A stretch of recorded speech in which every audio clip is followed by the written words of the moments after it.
maantadan waxaa la yidhahdaa bulsho bulshaa la yidhaahdaa waxaan kaga jawaabayaa ama waxaan kaga hadlayaa kalgacalka ummaddu i hayso ayaan ka jawaabayaa qofku keligii waxba maaha qofku keligii waxa la wuxuu yahay ma jirto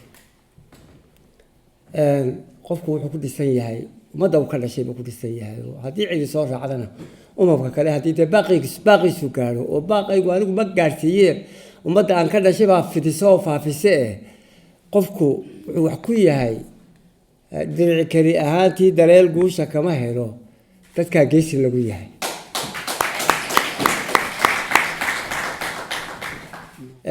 kalgacal bay ummadaydu ii haysaa adoo aniga idiin sheegayoo ilaahay fadligiisa ilaahay raxmaddiisa dee iyadaan ku dhisnahay marka waxaan ka mahad celinayaa oo gabay kaga mahad celinayaa ummaddaas xagga iyo xagga igaga tiirsan ilaalinaysa darahayga iyo muraadkayga iyo xaaladahayga iyo waxayga oo dhan ka jawaabaysa kaasoo kale abaabulaysa ee dadka iyo horkeenaysa iyo koolkoolinta iyo kalgacalka dee inaan ka jawaabo weeye. Listening to Hadraawi talk about the importance of the people's role in his work, I was powerfully reminded of a statement that Margaret Thatcher made in the 1980s, in which she said, "There is no such thing as society." And I think this is the most profoundly, this is the best answer to that statement I have ever heard. Because this is a poem about what happens if you believe such a nonsense, if you believe such a lie, then the bonds which pull us together as people are loosened, either within a country or from without a country, and things start to disintegrate. And so that is the prophecy that I think is at the heart of BULSHO. It's not something which is specific to Somaliland. It is something which affects all of us if we take such a pernicious and evil idea to its conclusions. So, from there, I would like to say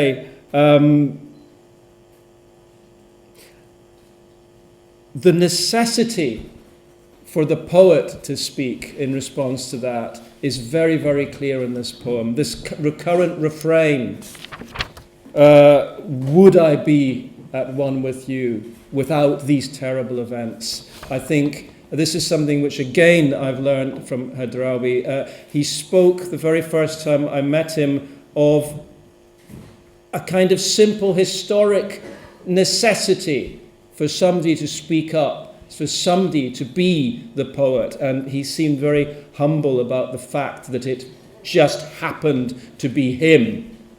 But of course, there is a great deal more to it than this. There is a genius in these lines, I think.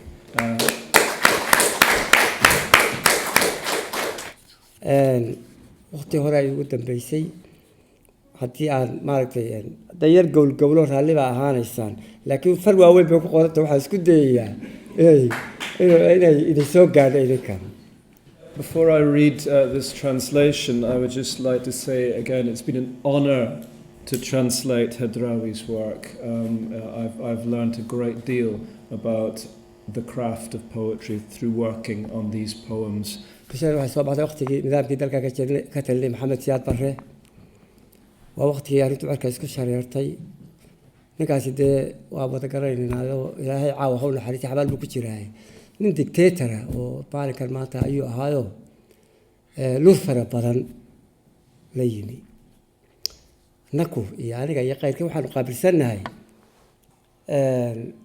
inaanu ummaddu ilaa ma wada gabayde gabaygu isagu xeel dheer yahay oo had iyo goor halka ugu fog iyo wadnuhu taabtaaye dee nafkeeda ku hadallo maahan aniga marka waxay ku dhacaan iyo aniga markaan hindisee waxaanu ilaalinaynaa mabda iyo ujeeddo iyo aragti baanu ilaalinaynaa ummaddu haddii aanay wax wada tirin oo wada gabyaa ahayn oo ay xaalada jiraan oo dhacdooyin nolosha ay haddii la ka dhigo ummadda dhex imanayaan oo ummaddu aanay gabayga ugu culus wax dareenka qofka dhaqaajiya aanay ummaddu wada gabyaa ahayn dee waxaan la faran ama ilaahay hibada uuna siiyey iyo kaalintaanu nolosha ku leenahay وين ما دافع كده هذا اللود إلى إنه دافع له ومالك الماتها مالك كالقعد كلايس كما هلا تقول ما تقولش على الله قال الله ماتنا إن ما سيد بقول إياه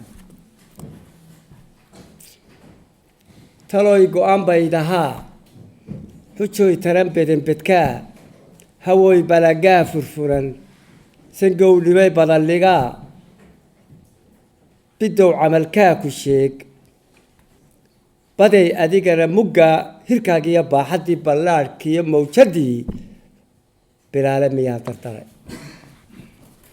شنتا هوري بدحلسه عرو كل الباب الودي بابتي سيبا لنحي تتبع يسو صوب والله لكيب بسدو جرتا وعبسيدي كجرتي لكيب بسدو جرتا بقوه يسارين ياهي نكيب هولا حرقا بالبالا اوطا بولنتحي وانا دارك انا والله هذا Wise counsel, you're unobtainable. Blame, you breed without bounds. Greed, you are unbridled. Brave horse, you're hamstrung here. Brute force, you bear your brainless face. Sea of disorder, your full volume, your ebb and flow and breadth. Could I scoop you in this cup? Your vastness and your breakers, are you emptied with a beaker? But let me set this beginning aside. The conch shell hot with bewailing, its bray causing sudden shock, bringing the people together at once. Who does the fan blast with chaff? Who has had the fear put into them? Who is setting the traps in Hargega, the hunting pits of the cannibal queen? برشالي ودبو سدا وأمتي برشالي ودبو سدا بهدوم بو ما جاي والبوع وقلت كوبي بدأ لقوا كلا نقال أو نكبحي يعني ذاك بيش يا أمتي وحول حياة ما شرانو أرمو مالتي أما سكانة أما وضع هذا السيا أما ده ما شرتيه وأنا كده وأنا ذاك كان بيش كان لساني أمتها لكن أمتها ده وأنا كده كنت لقى بياقو شغالي سوتها هاي إنه ده أمتها lawyer يا فيهم. Here comes Bulali, threatening death, to provoke Badun, walking slowly with a branch of dogbane. The fig tree is laid between them to mark a peaceful zone, but he dodges by, so there's no escape. In the open, they find each other, and their bows are busy with arrows aimed at the body's bullseye. The oryx has to watch them brawl, and where is there any sanctuary? Where is there salvation? Calamity is capable of wonders. It blows everything out of proportion. The man causing it bloats with pride. And you call this normal? بولشو يديك ملقالي نكي بوتشي ما واحد هذا قف كان مدح فرش الله قفصده ودي بقى سبيشالي تمركا بولشو يديك ملقالي نكي بوتشي ما كويري شراب براتان مني ما شعبكم يا تقولوا لي هذا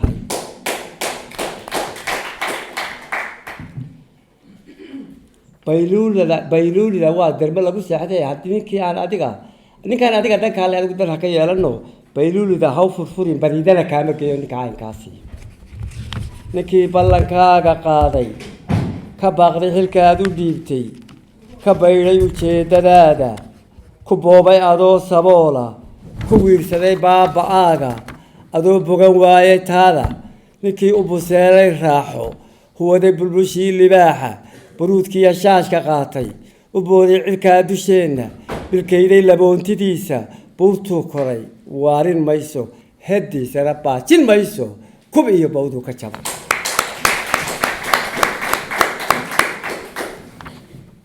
shanta hore shanta umal fool bashiistay bardaaka xusuusta iide. My people, there is such a thing as society. To the one who says you have no choice reply, "You have no clue." Don't listen to his braying. Don't give him the time of day. The one who promised you much and ducked the responsibility you gave him, turned aside from your goals, robbed you when you were poor, belittled your beggarliness, while you lacked even the basics. This one, craving all comforts, sported the thick skin of the lion, wore hubris like a mane, jumped up into the sky, boasting about his superiority. He can't stay up the mountain forever. Nor can he delay his death day. His fall will break both shin bone and thigh. Rage at how contrary this has run. Say that it shall be recorded well. bulshooy adigay boqraday beerkayga adaa gogladay boggayga adaa huwaday wadnaha adigaa barkaday bishmaha adigaa furfura markii lagu beeraqaysto markii baaqaagu yeedho ayaan boholyow gabiyaa dareenku baraaruga. You, the people, chose me.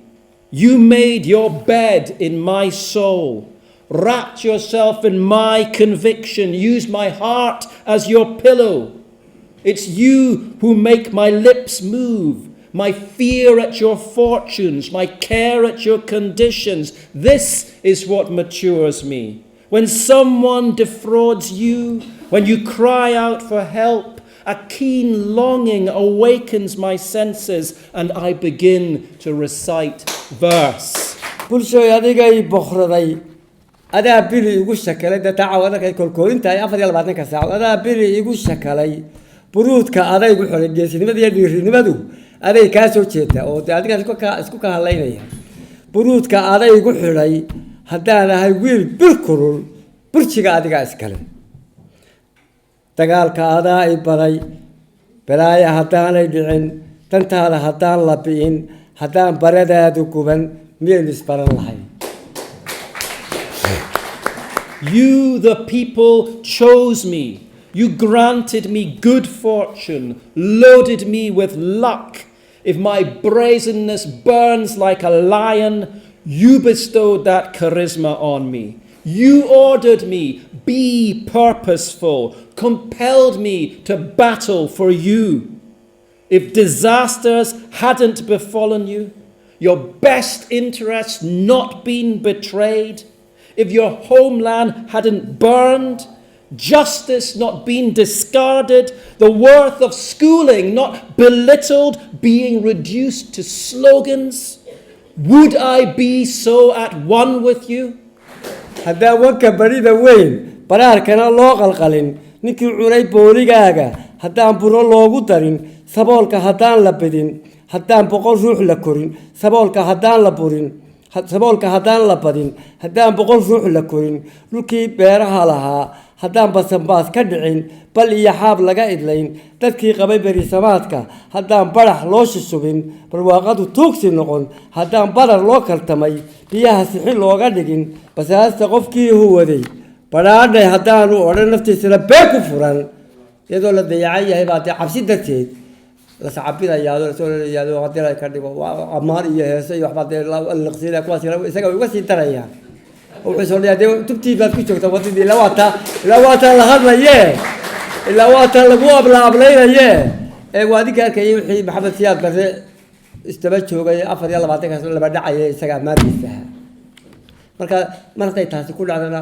uu ka tegaya xaq sunta iyo xaqiiqada waa ka tegaya oo marka wuxuu isu qaadanayaa te wuxuu maalka maanta waxa inta dadka baqaya ee waxa oranayuu ayuu ka qaadanaya casharka meenu isbaran lahayn. If the fattest ram and the young lambs had not been slaughtered for him, the one who devoured your house and home, if more had not been bestowed on him while the poor increased in number, if a scant 100 had not risen to the top, land which formerly had farms not been put through hardship, its crops and vegetation raised. People who once were prosperous had watered milk poured out for them, their wealth exchanged for pauperhood. If AIDS grain had not been bickered over, nor eaten with water in place of ghee, if the man brought low with poverty did not have to say, "We are content," be obliged to lie for his life, would I be so at one with you? haddaan waa ku beriyaa bayuuriya umalku tarin haddaan berritiyasa maqan bushaara lagaaga dhigin baxnaanadu kugu adkaan haddaan sida baarcaddaa balooliya badawiyalay naftaadu ku ciilbelbelin qabiilka haddaan la bilin haddaan boodhka laga tuntumin haddaan isbahaysigaaga isbiirsiga wadajirkaaga bur iyo xoog lagu furfurin bartaada haddaan la dhicin bartaada wixii uu gacanta ku hayo xoolaha bartaada haddaan la dhicin bukaanka haddaan la nicin haddaan bogso lagu daweyn barbaarta haddaan la layn bilaawuhu dhiig ma tagin ninkii ku buddhigi lahaa haddaan baqayuhu ku lalin halyayga badbaadadaada haddaan baharuhu ku shirin haddaan birmageydadaada rasaas loo berentasiin waraabuhu baan ka dhigin baroorta qofkii lahaa isagoo baqaya haddaanu u rogan bilkhayr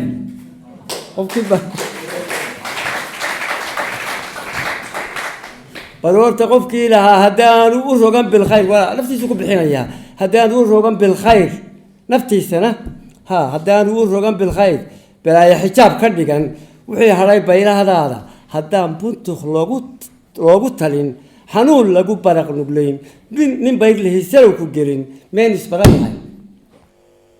If shame and wrath were not visited on you at the breaking of each dawn, if you were not promised better news would always be here tomorrow, and your needs were never met today, if the dance of desire, Bar Ade, and its refrain, Balolio Badawyale, was not balm for your soul, if clannishness had not been brushed down and trotted out again, if your banding together, your sharing and solidarity had not been bludgeoned apart, your home not burgled, and the sick in their beds not loathed and left to heal themselves, would I be so at one with you? basaasiyo oo dartii haddaan dhulku baali noqon haddaan sida bagagidii banaadir indhuu ka nixin bariise haddaan la qaxin boqolku istaba taxnaan bugaan bugtu gelin xijaas batroolka haddaan la yu-an hablii boqorkiiya dhacdaha bafsada lagu wada yaqiin haddaan baxsadkooda dheer baxray laga soo qabqaban haddaan boqorrada carbeed amiirada baalka xidhan ku jeer baryaa loola tegin meel isbaran lahay haddaan bari ina qalayn haddaan bogox ina fantayn beelaha agaheenayaal haddaynaan buro ku noqon tukii baallaha caddaa adduunyadu baadideenna bannaanada kaga xiroon boogteen iyo dhaawaceenna haddaan bagalayna odhan meel isbaran lahay. If the land had not been scorched by neglect and lack of water, if Benadir, once bountiful, was not now looked upon with pity, if at dawn the refugees did not flee in waves, great numbers making for the holy sites, if petrol was not fetishized, if even the country girls who used to wear fine poplin were not abused now in Bahrain, if the country had not gone 1,000 times begging to the Arab kings, to the feathered emirs, would I be so at one with you? If the Eastern Bloc had not abandoned us, the West not lured us to perdition, had we not become a weeping boil to our neighboring nations, even the fabled white-winged crows seeking a bolt hole to avoid our lost folk scattered across the globe, if it was not said to our wounded and our injured, you deserve it, would I be so at one with you?